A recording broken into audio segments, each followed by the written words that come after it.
Well, hello, everybody. I'm Mark Bunzel. I'm the editor and publisher of the Waggoner Cruising Guide, and my co-host, Leonard and Lorena Landon, the managing editors of the Waggoner Guide. Welcome to Thursday night.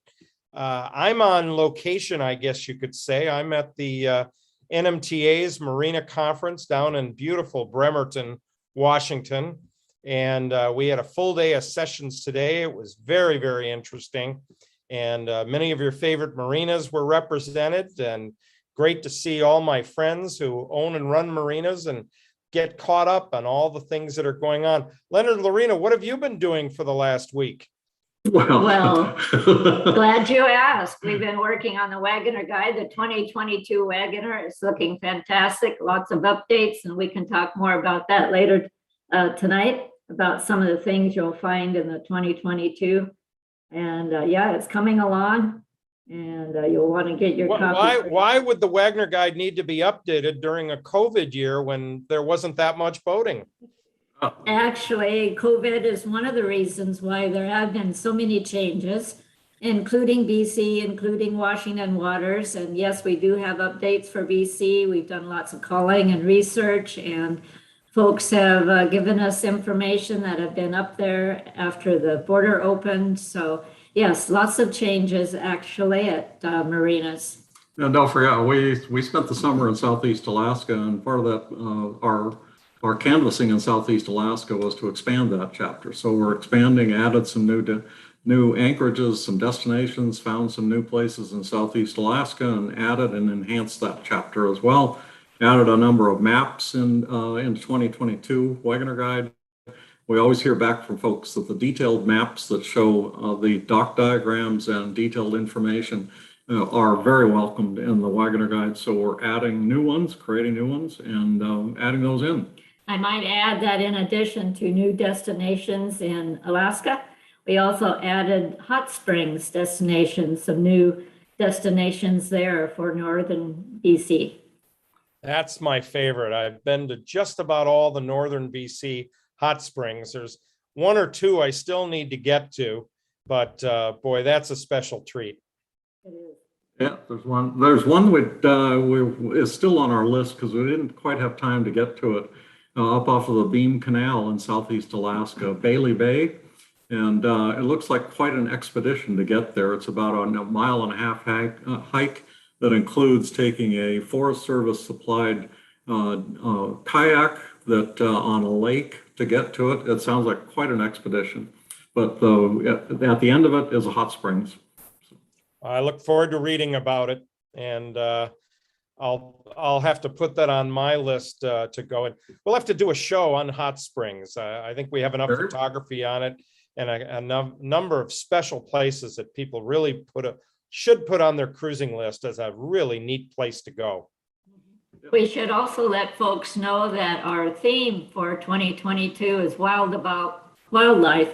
So we have articles covering interesting facts and tidbits about all the animals we see when we're out boating, both marine and land animals. So that'll be fun to read about. That's fantastic. I'm looking forward to it. I'm looking forward to getting it out to all of you. It's a fun project for us every year. And for those of you kind of curious, we're heads down for the next month, and then it goes off to the printer in the first week of December.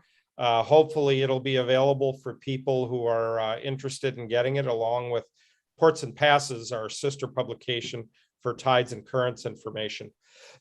So we're looking forward to that. So we've got an interesting show for you tonight. Kurt Dilworth is going to join us in a little bit. And interesting story about getting a bargain boat and renovating it and how that works. I think all of us have had a bargain boat opportunity, and sometimes they're not necessarily a bargain. And Kurt will talk about that. And Leonard and Lorena, do you have any other updates that we should talk about before we meet Kurt? Yes, we have a few. Go ahead, Leonard. Do you have one there? I have a couple of updates. This one is in the category of interesting things that might be coming. This was is in the recent local notice to mariners from U.S. Coast Guard, and it's a notice that they're going to be testing some buoys. That happens to be on the Columbia River and the Snake River. The interesting part is that they're testing out some plastic buoys, so marker beacons basically, or buoys for navigation. So the idea is that they, instead of using the metal ones that are out there now, they're testing plastic, and they're testing it for radar reflection and basically and holding, how well it can stay in place. There's a comment period if you happen to be on the Columbia River or motoring in the Snake River up there. There's go out to local notice to mariners for U.S. Coast Guard and the telephone number to give them some feedback on how well these plastic buoys are doing. So this should be very interesting. I'll be interested to see what they have to say about that. The next one is that there is a proposed U.S. Again, this is from local notice to mariners, and this has to deal with the Burlington Northern Railway Bridge on Salmon Bay, the one right below the locks, the Ballard locks. And there will be, if approved, there will be a schedule where the bridge will not open on October 18th and October 19th. So assuming the Coast Guard approves that, they will not be opening the railway bridge on those dates. And then another bridge, and that's the Montlake Bridge. They're still doing some deck work on the Montlake Bridge. And right now there may be some closure periods on that would stretch from November 19th until January 31st. It doesn't look like it's very onerous in the sense that the schedule, it's not a very definitive schedule, but it looks like it may not be, it will only open one leaf on the Montlake Bridge, but it will only be in the wee hours of the morning from 11 p.m. until 5 in the morning. So not a big concern right now, but take a look at that if you happen to be passing through there. Lorena? Yeah, and a couple of reminders, if you're in King County or visiting King County, beginning October 25, you will need your proof of vaccination to enter restaurants. So again, you'll need proof of vaccination to enter restaurants, bars, and indoor recreational activities and outdoor events of 500 or more. So be sure to bring your proof of vaccination, and that's for ages 12 and over. And masks are still required for 5-year-old and over. So keep that in mind. And then some news from BC. Unfortunately, there was a vessel that caught fire and sank. The 2 people aboard managed to get off onto their dinghy, actually, just a small dinghy with oars. And they were 25 miles north of Vancouver near Egg Island when this happened. The boat was totally engulfed. A plane happened to be overhead and spotted the boat on fire, contacted Comox. Helicopter came out, circled around. 2 Coast Guard boats were sent out, but ultimately it was a fish boat who picked them up, grabbed the 2 survivors, brought them on board, and then they were later transferred to a Coast Guard vessel. But it's a good reminder to be prepared for emergencies and be sure you have insurance coverage in case of fire and other catastrophes. Fortunately, they were safe. Could have been much worse. A good reminder. Appreciate you bringing that up. Anything else on updates? I think that's it for now. Yeah. Nope. Nope. Okay. Well, I have lots of updates from the Marina conference, but I have one little factoid I'm going to share, and that's How many cruising boats do we have in this area now? But this area meaning the Washington side. This does not include British Columbia. But in terms of registrations, Leonard, Lorena, do you want to guess a number? Oh, man, I have no guess. Boats over 26 feet. So boats that you can go out and go cruising. Registered here in Washington State. That's right. Oh, well, I guess 8,000. Okay. Lorena, any idea? 3,500. 25,000 boats. Oh. 26 feet and above. Okay. So, Wow. kind of interesting. And that's the total size of our cruising market for this area. You could probably add another 10,000 in British Columbia at least. I'll try to get that number, but very interesting as to how big the number of cruising boats are. And definitely grown. It's grown a lot. Yeah, Since yeah, our time. yeah. So that was a number being discussed, and we had all kinds of other statistics. And the other statistic to add to that, kind of a gruesome one, is what's the accident level? And I have more statistics in terms of the accident level, but the fatal accident level is at about 15 people per year, been pretty steady for the last, about 12, 15 years. And unfortunately, most of those people are dying from falling out of their kayak or off their paddleboard and then succumbing to the cold waters. And there is legislation that unfortunately is looking to make a life preserver, PFD or life vest, required at all times, even if you're in a kayak or paddleboard. And there's mixed feelings about that. But statistically right now, that's the biggest area of fatalities. So gruesome topic, but good for us to know. And you may want to think about that when you're getting out on that paddleboard, whether you want to put on a PFD. So we'll have more statistics on this and maybe dedicate a show to it when we come back in January and February. And for those, as long as I brought it up, that's a segue. We're going to go on to a little break here after tonight's show. We're going to go dark with no shows through October, November, and December. And then we're going to come back on January 6th with a new schedule before that. We've got all kinds of interesting shows lined up on boat maintenance, on destinations, on various tips on first aid, how to avoid getting seasick, and things like that. So we're putting together a great schedule for 2022. I'm not used to saying that yet. I've barely gotten used to saying 2021. So for 2022. And so we hope you'll come back and join us after we take this break. And we'll be back on Thursday nights from 7 to 8 like we are now. So we will have plenty of information on the Waggoner e-news and our social media to let you know about some of those classes that are coming. I should also mention that we have a whole group of seminars that are now available that we do together with Skagit Valley College, and they're available at cruiserscollege.com, or you can link to that from the Waggoner Guide website if you're interested in taking courses on diesel engine maintenance, electrical maintenance and troubleshooting, radar, weather, all kinds of fun topics. And I think you'll find them very worthwhile if you want to add to your boating knowledge.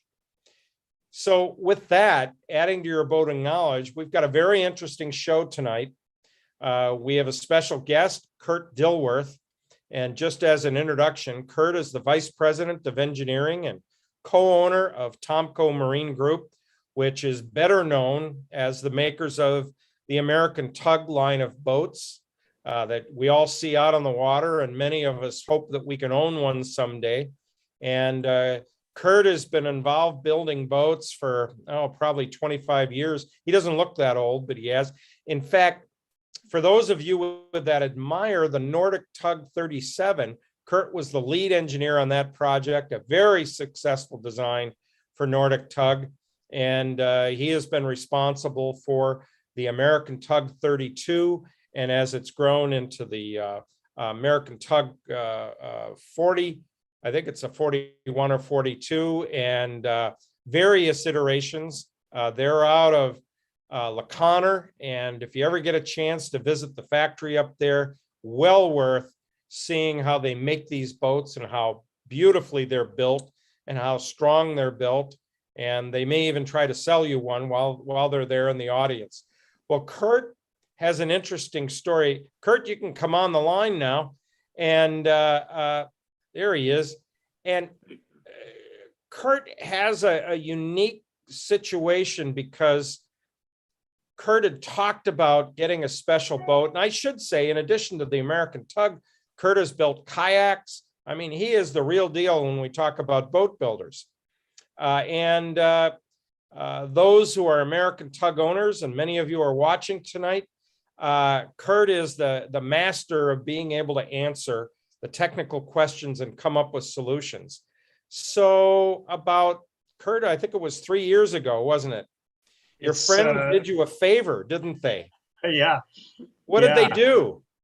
Well, first, thanks for having me on. It's great to be on the Seattle Boat Show live show with both Lorena and Leonard and you, Mark. Some great friends of mine decided while I was away on vacation that I should be the owner of a new powerboat. And I had just let me get finished. This straight. They bought a boat for you? Well, it's a little twisted, yes, but great friends. I had just finished rebuilding a 1974 Cal 229 sailboat. I was a sailor as a kid. I grew up sailing on Lake Washington on a Pearson Ensign 22 that belonged to a family friend. And my dad and I would go sailing, and every time there'd be something to fix on the boat. So one year I just decided that it needed to be all done so that we could just go and enjoy the boat and not work on it anymore. So the owner of the boat said, no problem. I had access to a crane in a boatyard, and I spent several weeks rebuilding the boat. Not much to it, pretty small boat. And in exchange, he gave me the boat. He couldn't pay for all the work I did, so he just gave me the boat, which was great. But as I moved away from the Seattle area, I brought the boat up here and decided that I was working too much, got rid of the boat, and then had a family and decided, hey, we should go boating. I think it's fun. So we fell into this 1974 Cal 229, which is a great cruising boat. It was in good condition. But of course, I can't leave anything alone. So I, being the owner of a boat manufacturing facility, I've got usually some spare yard space and some downtime occasionally. So I pulled it into the yard and went through every square inch of that boat and got it out for 2 seasons of cruising. But sailing in the Puget Sound area, especially up north here in the islands, you run into a lot of current and you do a lot of motoring.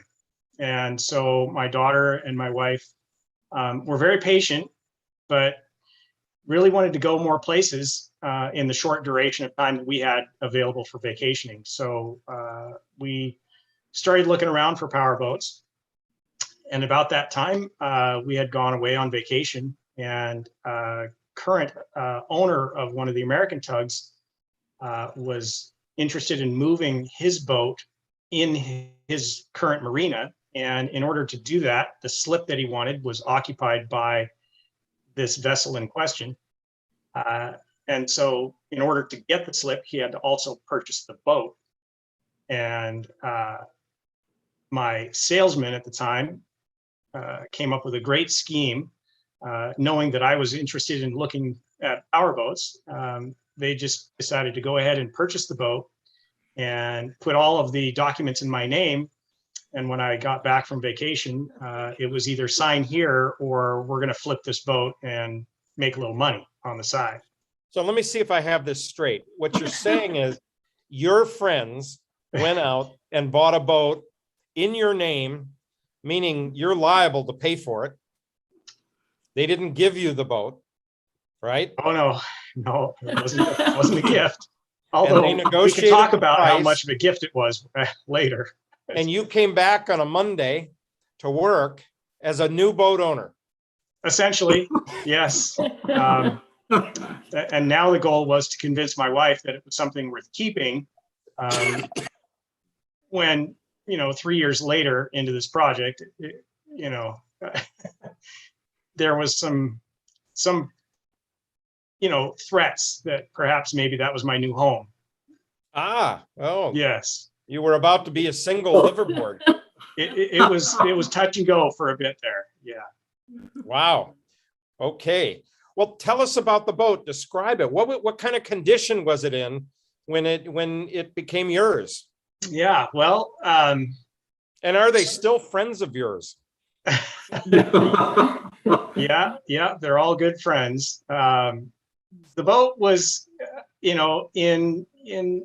was tired. It's a 1978 Taiwanese built trawler. There's lots of iterations of boats that came from yards over there that all are similar but slightly different, meaning hull molds may have been shared between different yards. There might have been different crews building different interiors and at different levels of finish.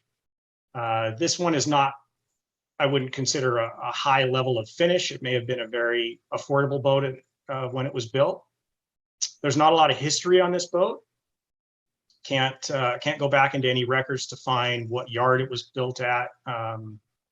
Even through the hull ID number, there's really no tracking. There probably weren't very many of them made. What is the make of the boat that you know of? It's called a Sequest Europa 39. And I can't tell, I believe there is a smaller version of this boat, a single cabin version with a shorter cockpit.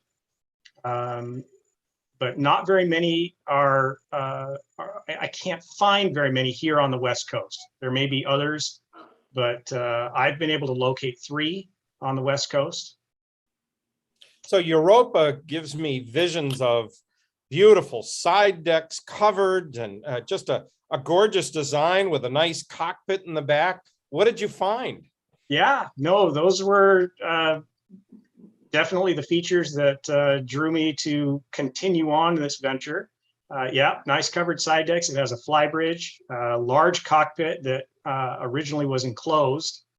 And what was, I think, interesting about this boat is that the previous owner had spent quite a bit of money a few years back putting in some relatively nice equipment in the boat. So even if the boat fell apart, I probably would do okay selling off the pieces. So okay. It was worth it to me, based on my experience level, my comfort level, and the fact that I had the ability to pull the boat out of the water in a warm, dry environment for as long as I needed to. And Kurt, I think you have some photos for us all, right? I do, yeah. I'd love to share my screen here. I've got a little presentation that it might get a little boring. I've filled it with lots of photos, but we can go through kind of some before and after shots. So while you're doing this, I'll just fill the time a little bit. Kurt, as he said, is a boat builder. He builds, he's the effort behind these beautiful American tugs you see out on the water, and has made improvements and enhancements to American tugs for the last, Kurt, it's got to be what, 12 years, 13 years?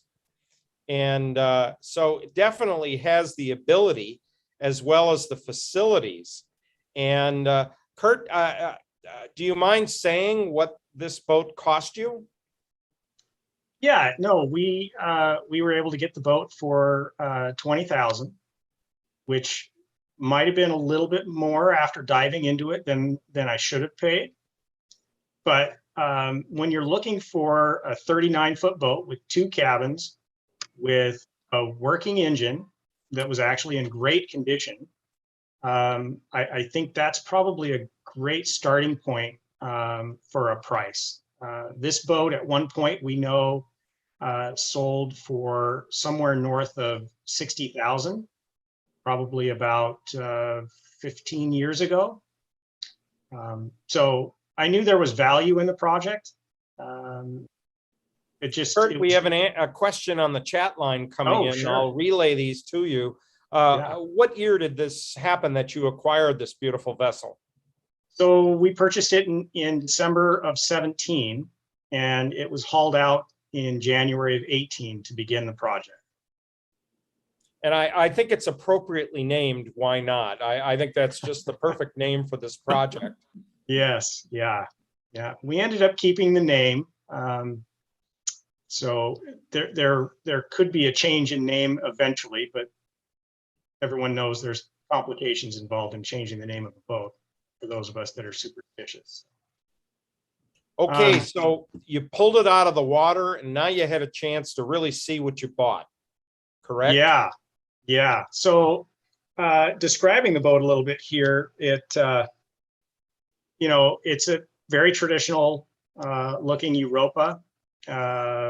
It's got some relatively good lines here. Let me see if I can get my program to start working here. It doesn't seem to be scrolling. Let's see. There we go. It has nice wide chines. It's a semi-displacement hull. The fly bridge and arch, all of these things. This is the boat as I drove it from Anacortes to La Conner to the marina. It was a full enclosure on the back. It came with a Livingston dinghy. Lots of teak trim. This is really traditional for this vintage trawler with all of the teak cap rails, the teak deck rails, and all of the teak trim around the upper deck, which is also sometimes the death of some of these boats, where the trim is attached and if it isn't maintained, and that's typically where water starts to creep into the core structures and deteriorate the structure of the boat. This was haul out, so there's some details about the boat. It's a 1978 Sequest Europa. It's got a single Perkins engine, turbocharged. It's got a Borg Warner velvet drive, Valmar externally regulated alternator. It's got a bronze 22-inch prop, 4-blade. It's a double cabin, single head, 200 gallons of fuel, which by the way was in 4 new aluminum tanks, which was another reason that I felt comfortable diving into this. I wasn't going to have to replace old rotten fuel tanks. Someone had done it already. 120 gallons of water and a 40-gallon waste tank. The interior was definitely dated. There were not many updates on the interior. Someone had thrown some carpet in it, and of course the traditional carpet up on the dash, up on the just under the windshield there. It had household mini blinds in it.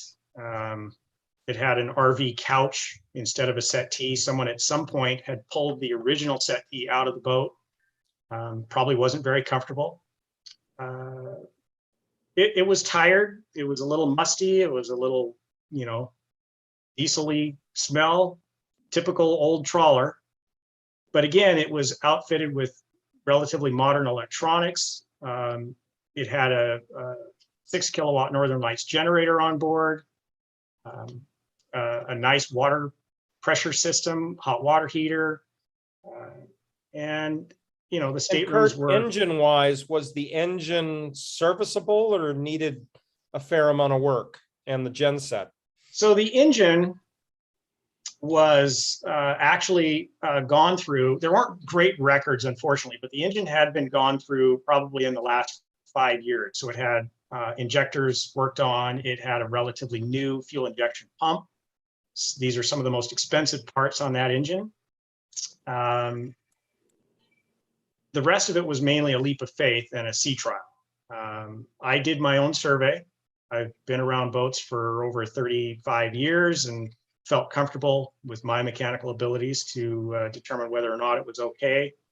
The rest of the systems, I sort of just kind of turned with blinders on and forged forward. But as you can see in some of these photos, the first project was to just fix the leaky helm pump so that maybe we could throw some fresh carpet down and then go cruise. Well, the boat was built around the helm pump, literally. You couldn't remove it. It was bolted in with no way to remove it, no way to access the plumbing for the steering. So the helm console came out. And that's where it sort of started and snowballed. I don't think I really had a vision initially that I was going to do 3 years worth of work on this boat. But once I got to this stage, it was evident that that's what was going to happen before I felt comfortable taking my own family out on the boat. So Kurt, would this be representative of what somebody could buy for $20,000, you think? I mean, I'm looking at it and thinking you got a hell of a deal until you start to talk about 3 years worth of work and having to do a project like you're showing here. Yeah, I think, this boat could have easily gone out and gone cruising if you didn't mind a little bit of oil leaking on the carpet and maybe a little smoke from a leaky valve cover on the engine. And, you just didn't know enough to look into the wiring to see what might be wrong with the wiring. The boat probably would have cruised for another several years. I personally would not have been comfortable with it now that I know everything that's in it, but that's just me. I think at 20,000, most boats of this vintage are going to have a lot of similar problems that this boat had. This one I think might have been a little worse, only because I don't think the quality of this vessel is par to say an older Grand Banks or an older CHB or other marine traders, other well-known brand trawlers from this vintage. This one I think was a lesser known brand, probably from a lesser quality yard. So this might be a little extreme, but I think all of the issues that I ran into on this boat are probably evident basically just due to the age of the equipment in these boats and the technology that was available and the skill level that was available in these yards when these boats were built.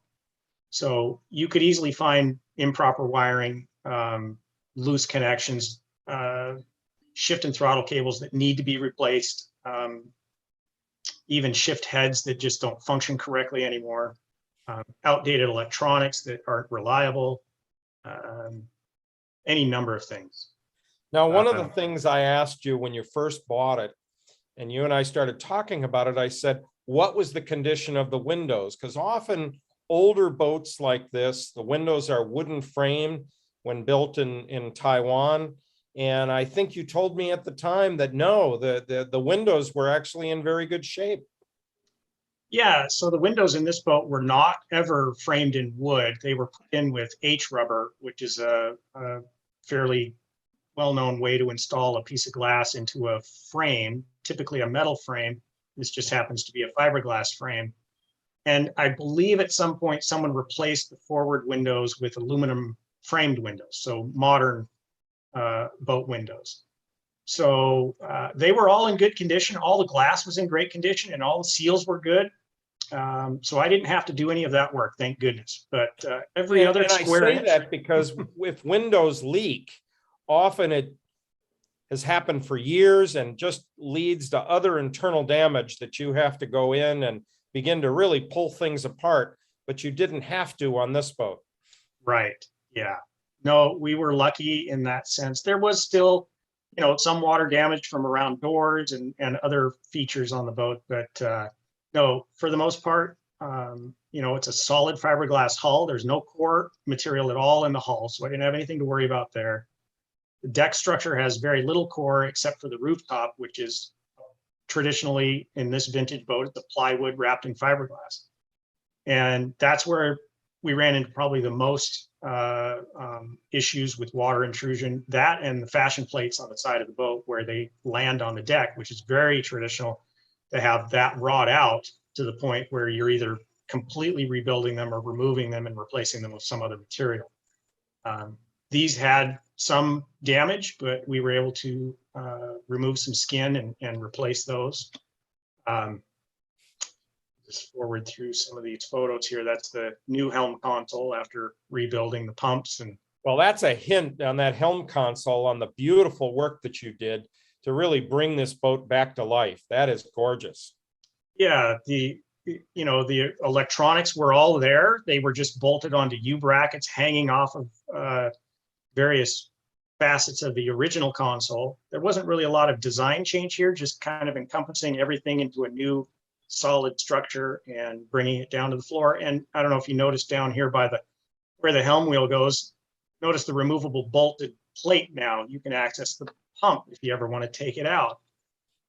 That's the original helm wheel, and I just wrapped it with leather, stitched it up. Nice, very nice. This was kind of the second project was, all right, well, we fixed the helm console. What do we do with the galley? Well, let's just replace the countertop, just freshen it up. Well, I went to remove the countertop and all of the cabinetry literally fell apart. It was held together with nails that had rusted away, not very many fasteners, and it was tired. And well, I have a wood shop, so I just rebuilt all the cabinetry. So the entire galley was ripped out and all new cabinetry put in place. No design change really, because the layout is fairly tight inside this boat and the layout worked. So again, it was just rebuilding what was there. And of course, while everything's apart, you're digging into the sidewalls to check for, is the sole still attached to the hull in some fashion? And the boat structurally was still in good shape. It was mostly cosmetic work and of course, the cabin interior wise. So galley turned out with all new cabinetry. That was an original Force 10 3-burner stove oven. Again, a nice piece of equipment that was in the boat. I didn't have to buy new appliances. The refrigerator was a Tundra refrigerator, about a 5.2 cubic foot unit, which was perfect and functional. So I didn't have to buy a new refrigerator. These are things that previous owners had done to the boat. Unfortunately, the boat was sort of falling apart around all of this good equipment. So in that sense, I didn't have to spend a lot of money on, really expensive components like this stove today. A retail price for that is, I think, well north of $1,500. A refrigerator is, if you can get one today, it's about $850, $900 for that refrigerator. So we were lucky in that sense. I like the teak and holly flooring rather than the carpeting in the galley. That's nice. Yeah, something you learn as you build boats and live on boats and work on boats, that carpet doesn't seem to last very well. Although it's nice underfoot, it's warm. Typically around the galley, it's best to have something you can wipe spills up with. So aft of the galley was originally a settee, and I can only say that because all of the wood was darker in the areas where there used to be cushions and maybe some cabinetry. So at some point, someone pulled that out. I decided that it really needed the settee back to maximize storage as well as give you a place to sit that was comfortable. So again, back to the wood shop. Nice big drawers and a corner cubby in there. I happen to own a commercial sewing machine, and I've dabbled in all kinds of sewing for years.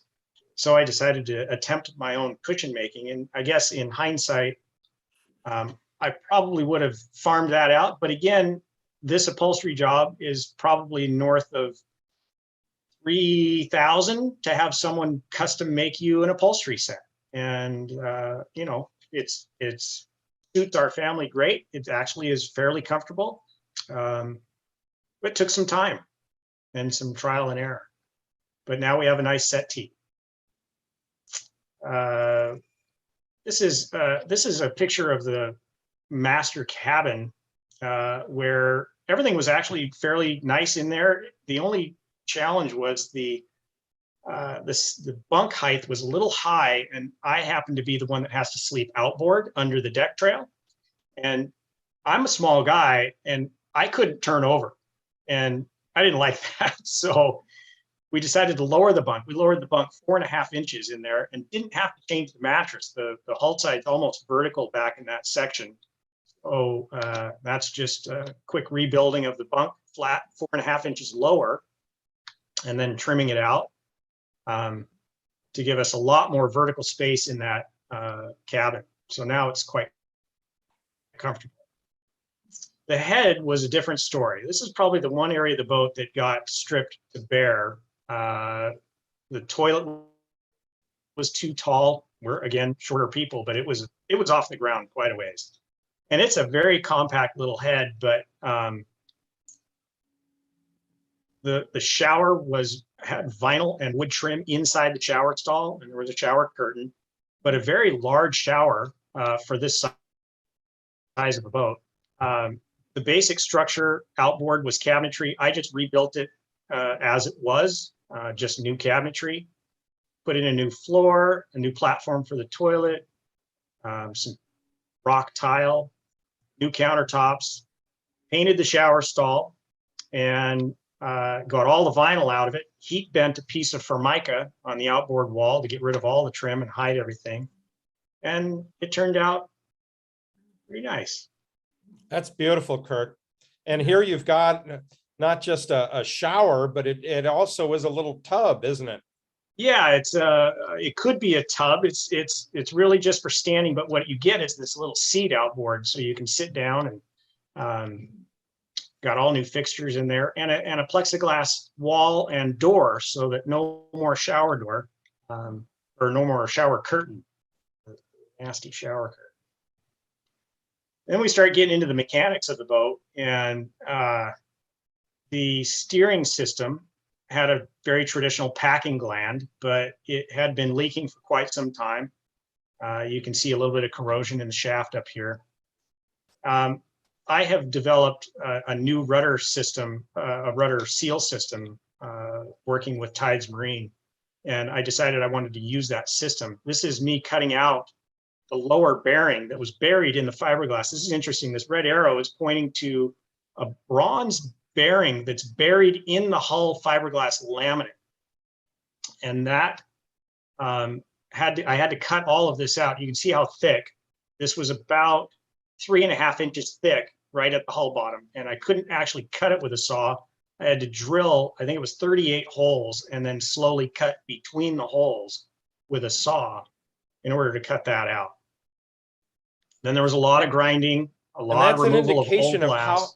That's an indication of how thick your fiberglass is on that hull, isn't it? Yeah, well, and that's just in this area. That's not really indicative of the entire hull, but there was no lack of fiberglass. You can see how thick the shaft log was for the rudder shaft right here. It was nearly 3/4 of an inch thick. So once again, solid hull, no coring in it. I felt very comfortable of the soundness of the fiberglass hull.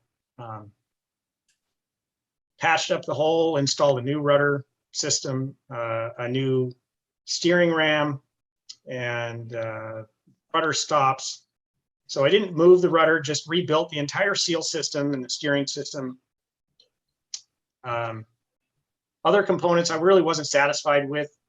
The antiquated swim platform supports, which in a lot of boats, they go below waterline. And so this is stainless steel. It's got to be protected by a zinc. You can see the original zincs on the supports there. Unfortunately, the swim platform at some point had to be shimmed up. Apparently someone didn't like the height of it, and there was rotten wood underneath there that had to be removed.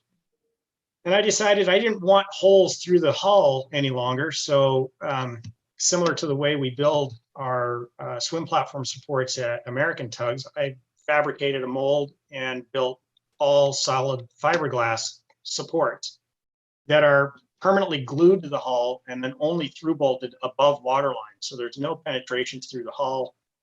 And it's a much stronger system. And there's the new platform, all rebuilt and installed. And then this is the point where I started to, after all of the trim was removed, let's see, we started to practice on some painting. I don't have the ability to spray paint in the shop, but I knew I wanted to paint the boat. And this was probably the most labor-intensive project on the whole deal, was painting the boat. First, we had to test to find out what kind of paint was already on there. Is it a 2-part paint or a 1-part paint? And that's a long process. You have to scuff up the paint. You've got to apply some chemicals to it, determine if it's going to react. You do a test spot with some paint, and this paint isn't cheap. I used All Grip. It's extremely expensive paint. And the procedure to apply it is very technical. And I can't spray it, so it had to be rolled on And some of you out there might be familiar with the rolling and tipping procedure, which is applying the paint with a roller and then coming back immediately afterwards and tipping it with a brush. And that eliminates all the bubbles. And if you do it right, you don't get any runs in your paint job. And as the paint cures, it shrinks a little bit and pulls tight. And a lot of times you can't tell that it has been rolled on. It looks like it's been sprayed on. And it took a little practicing. I can attest Kurt's paint job on this was beautiful. I don't know if he'll ever paint a boat again, but he did an incredible job on it.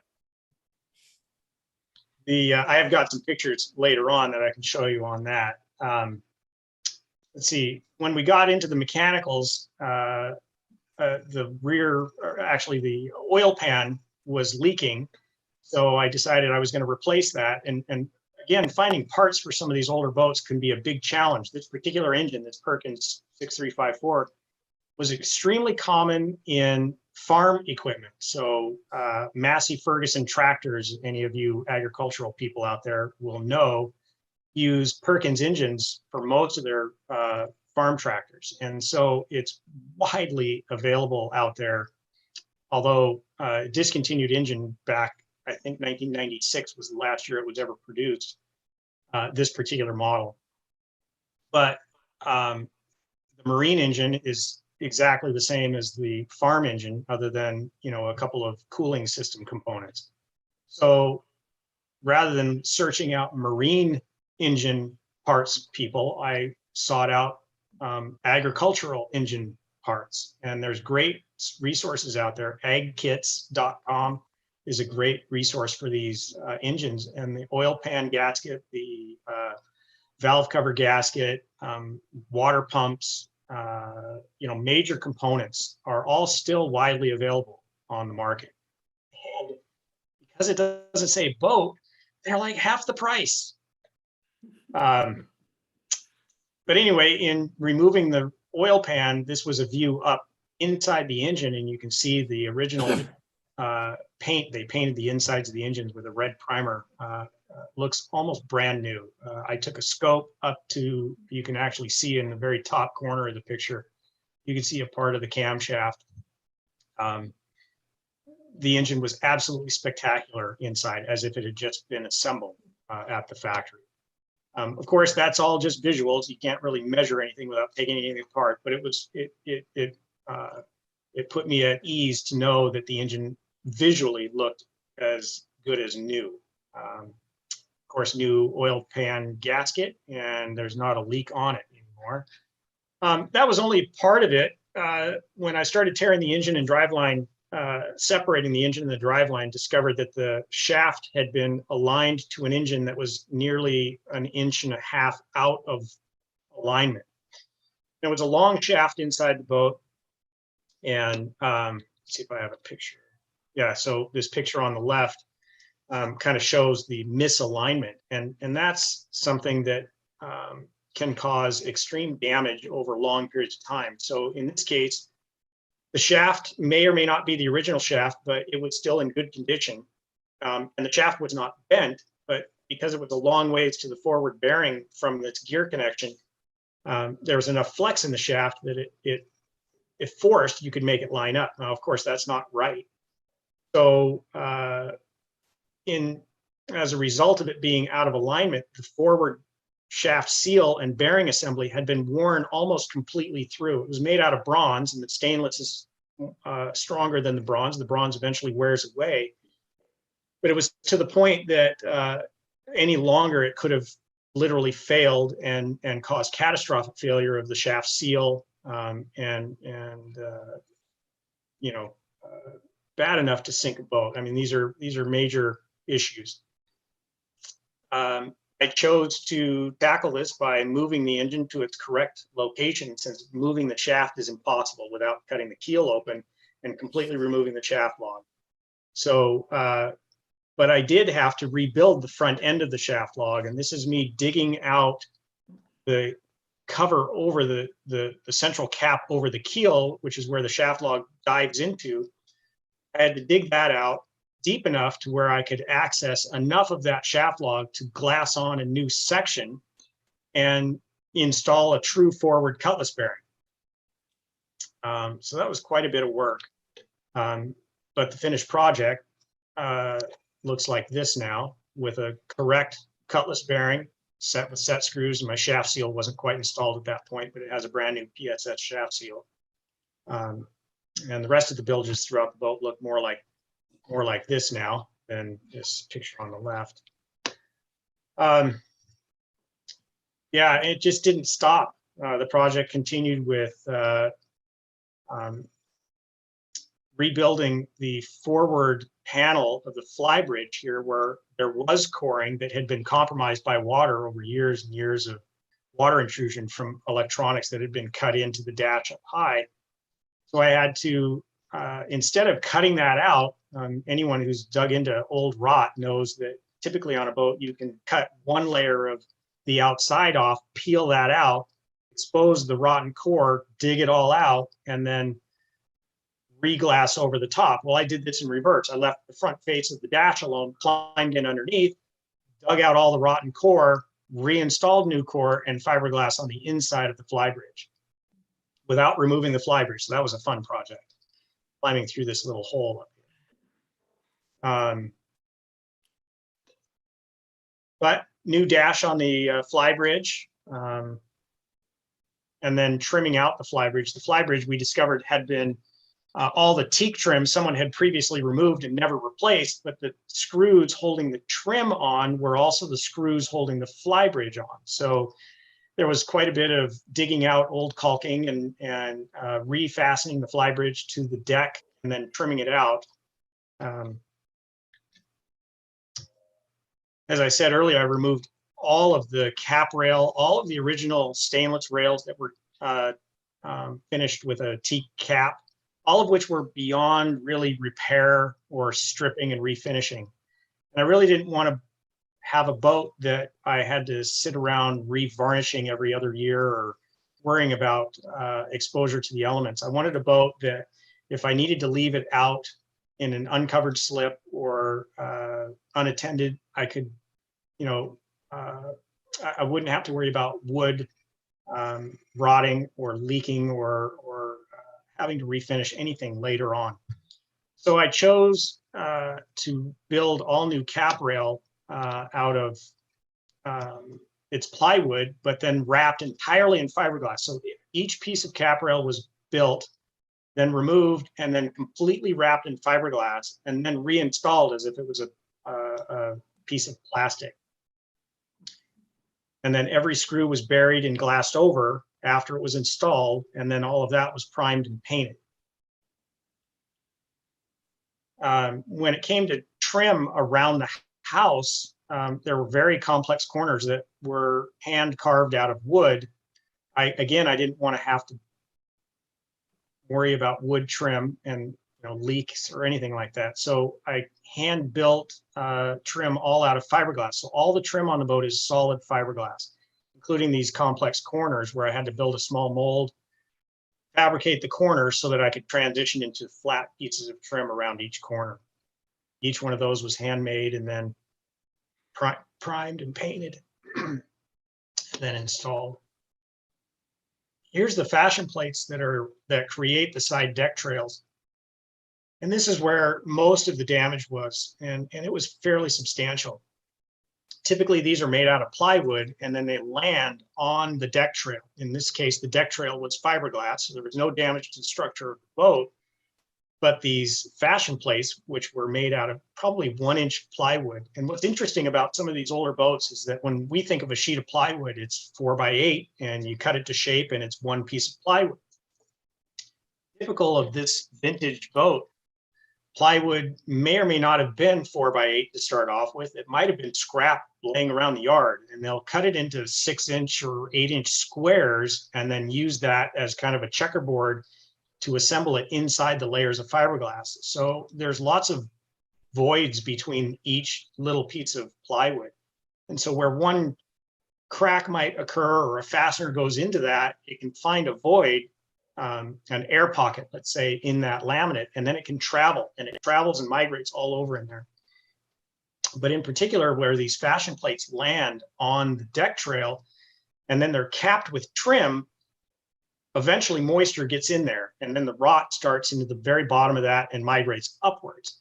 And so of course we found some, and up in the very top of the faction plate over on this left photo, I had to peel the skin off in order to get to those chunks of plywood, rip it all out, replace it with foam, reinstall the original skin, and then grind and fair and putty and prime all of that surface. So this was a very labor intensive project here.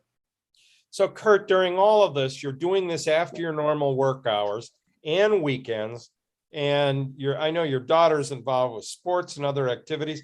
How did your family deal with all of this? Yeah, well, it was a challenge, and I can tell you, I couldn't have done it without this pair right here. That's my daughter Grace on the left and my wife Kristen, and they helped tremendously. My wife there sanding on the side of the boat, Grace getting ready to paint a locker. And they did come and help me quite often. But yeah, there were a lot of hours, many nights, especially near the end when we got close to the end. We knew we needed the boat in the water. We wanted to go cruising. There were times when I would get off work and I would be at the shop till 9 or 10 o'clock at night. And you know, in hindsight, probably a person who's still working full time and has a family probably ought to think twice before starting a project like this. This was a huge project that a lot of people would enjoy. I enjoyed it, but it's extremely time consuming. And if I had 4 more years to do this project, I probably would have dug even deeper, and the boat would look even nicer. And I probably would have enjoyed it a little bit more. It was challenging. It was challenging. But, you know, it's also a project, when you dive into something like this, you've got to have a plan at the beginning. This boat is a 1978 Taiwanese built trawl. It's a semi-displacement boat. It's about a 8.5 to 9 knot boat, top speed. It's only going to be worth X dollars. No matter how nice you make this boat, it's still a 1978 Taiwanese built trawl. Not a Grand Banks. It's not a recognized brand. It's only going to be worth X when you decide that you're done and you sell it. So you can lose yourself in this project. You really could go bankrupt, essentially, trying to rebuild this boat. I had skilled assistance. I had a facility that was covered from the weather. I had access to all the tools I needed. I had access to a wood shop. Things that I probably took advantage of that others maybe looking to get into this project would really have to think hard about where they're going to keep these materials, where are they going to get the resources when they need the help, who's going to come to your facility, your backyard, or wherever you may have this boat. You know, it's not impossible. I may have, you know, had some advantages here over the average do-it-yourselfer. But skill-wise, you know, this is a doable project. It's something that you can teach yourself all of these things. I mean, I'm not a painter by any means. And I practiced on the transom of the boat, being the smallest panel in places where I could stop from edge to edge. And it took me about 5 attempts to perfect my painting techniques before I decided I was confident enough to move on and paint the rest of the boat. But here's some examples of the finish. My finger there on the left in the reflection. There's virtually no orange peel in the finish. The middle picture, you can see the reflection of the vent fitting, and there on the right, you can see shelving in the shop that shows the reflection. It's not perfect. If you get a magnifying glass out, there's imperfections in the hull that I didn't spend time trying to fix because it would have just cost more money and a lot more time. So you know, a lot of the imperfections are in the original surface of the boat. But again, it's a 1978 Taiwanese built trawler. Here you can see a lot of the priming and first coats of paint going on. And of course, with all grip, you have to paint it no less than 3 coats because it's such a thin paint. And when you're painting stuff that's colored underneath a white, everything shows through. So everything had to be coated no less than 3 times. Here you can see, I also, probably the largest investment in the boat, other than the paint, was the stainless steel rails. I chose to go with stainless, again, to get rid of all of the wood and all of the headaches that come along with that. And even these rails were made from tubing from my stainless rail maker that was imperfect. There were scratches that couldn't be buffed out. So even in the finishing and outfitting of the boat, I wasn't too concerned about having things perfect. I wanted things safe. I wanted things reliable. I wanted things to look nice, but it was not about making it perfect. For instance, the windlass on the boat had been, it's an ideal brand windlass, still parts available, not modern by any means, but functional. And it was mounted on a teak wooden block that needed to be pulled up because I didn't know if it was leaking or not, and if there was any damage underneath it. So in place of it, I put a solid 3/4 inch thick piece of fiberglass, never going to rot, not going to leak. So the other modification I did here in this photo is the bow roller used to be mounted on up on the cap rail, up high. And it was interesting that they had done this. I don't know if this was original to the boat or if someone had modified it at some point. But the bow roller was on the cap rail, which is 2 feet higher than the windlass. And the windlass was mounted on the deck, which means the chain had to go uphill to the windlass or to the bow roller and then over the bow. That meant that there was less than 90-degree wrap on the chain wheel, which is not correct. It was mechanically and installation-wise, it's not correct. You can end up with chain skipping on that wheel. So to shorten the boat overall and to clean up this installation, I chose to poke a hole through the bow and put the bow roller down at deck level, which gave me more than 90-degree wrap on the chain wheel without having to move the windlass. And it actually effectively shortened the boat by about, I think I shortened it about 16 inches by not having the bow roller up on the cap and sticking out. So this is after probably, I think all of the deck was painted as well here. So I guess to wrap up, here's what the boat looked like.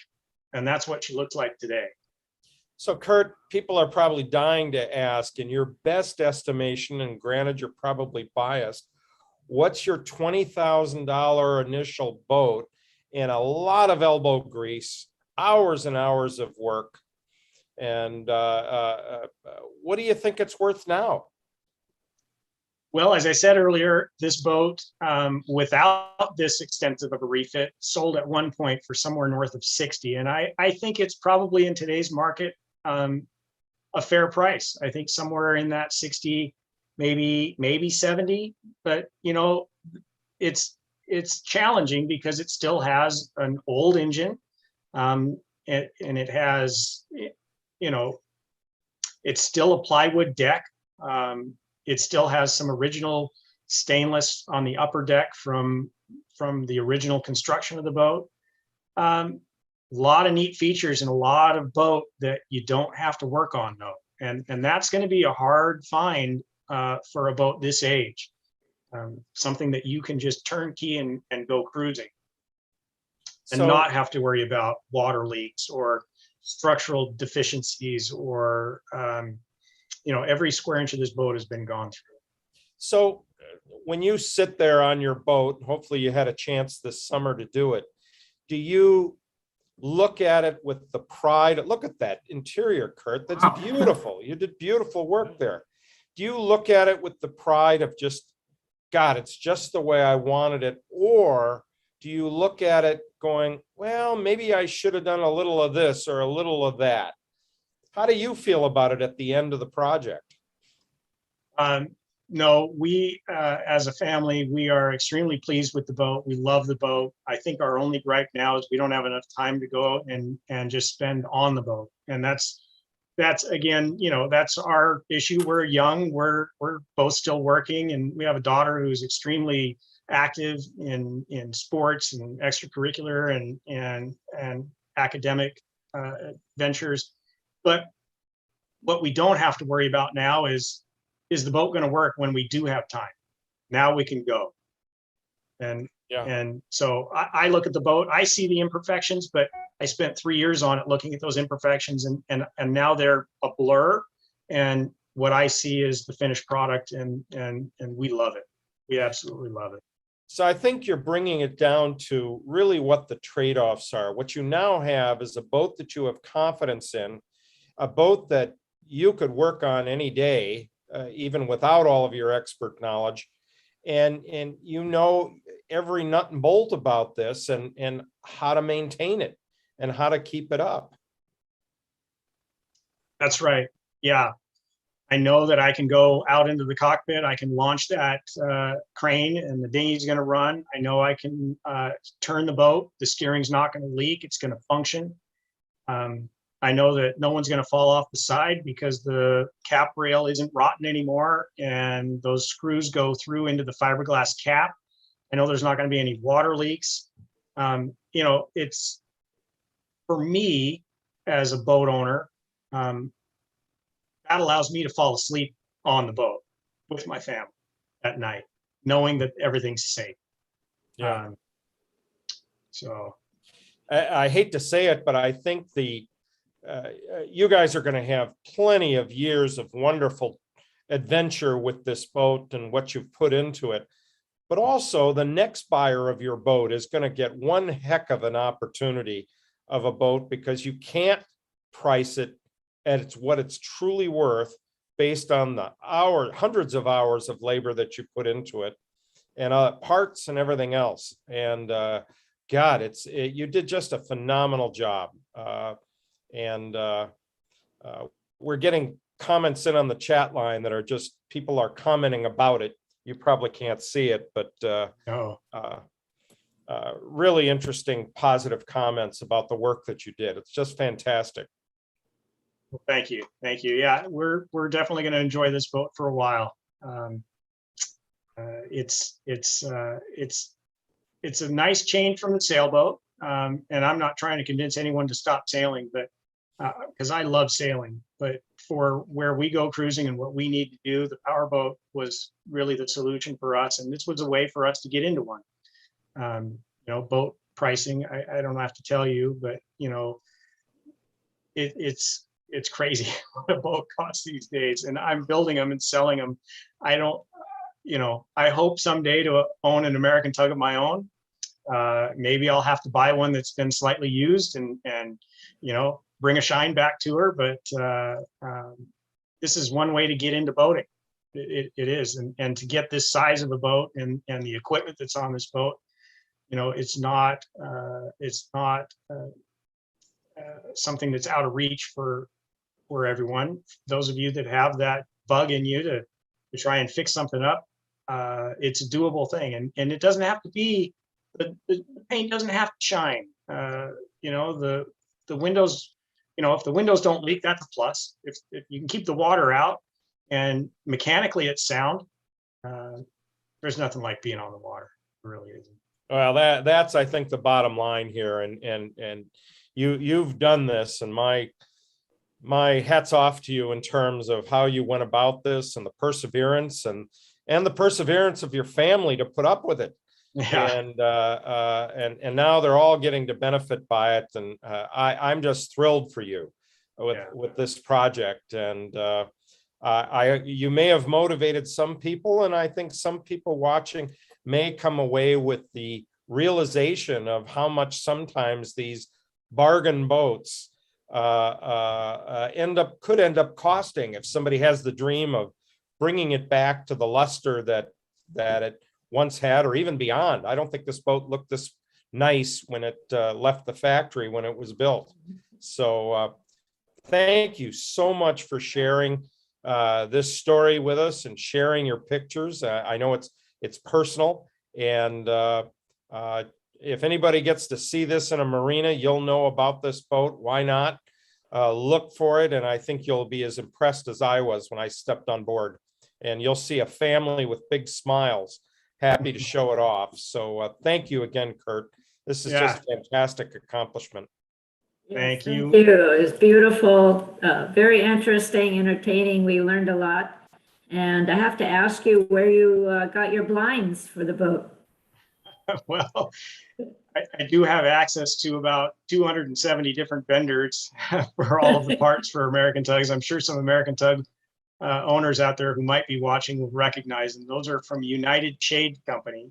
You can get those through Camping World, actually, as a distributor for those. So they're common in RVs and boats, and they are the day-night shade. So you pull one layer down and you get some sheer look through them, and you pull the second layer down and they're blocking. They block the sun. Nice. Very nice. Very nice. All right. Oh, Gord- Thank you all very much. And I just want to remind you all, we're going to go off the air here for October, November, and December. And then we're going to be back January 6th. And we're putting together that schedule now. I think one of the things we're going to talk about in January is what's 2022 going to look like. And we're now gathering that, of course, for the Waggoner Cruising Guide, but also for a future show.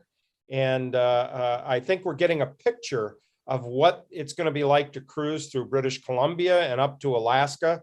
And we'll know a lot more by January. And we look forward to all of you coming back January 6th. And feel free to send us emails at the Waggoner Guide if we have questions we can help you with. We really appreciate your watching tonight. Leonard, Lorena, any other comments that I may have missed to wrap it up? You wrapped it up so nicely, we couldn't add any more to it. Very well done. And Kurt, thank you very much. That's a gorgeous boat. I wanted to add my piece to that. So Thank you very much. Thanks for having me on. Thank you. Thank you, everybody. We'll see you soon on the water. Good night. Good night.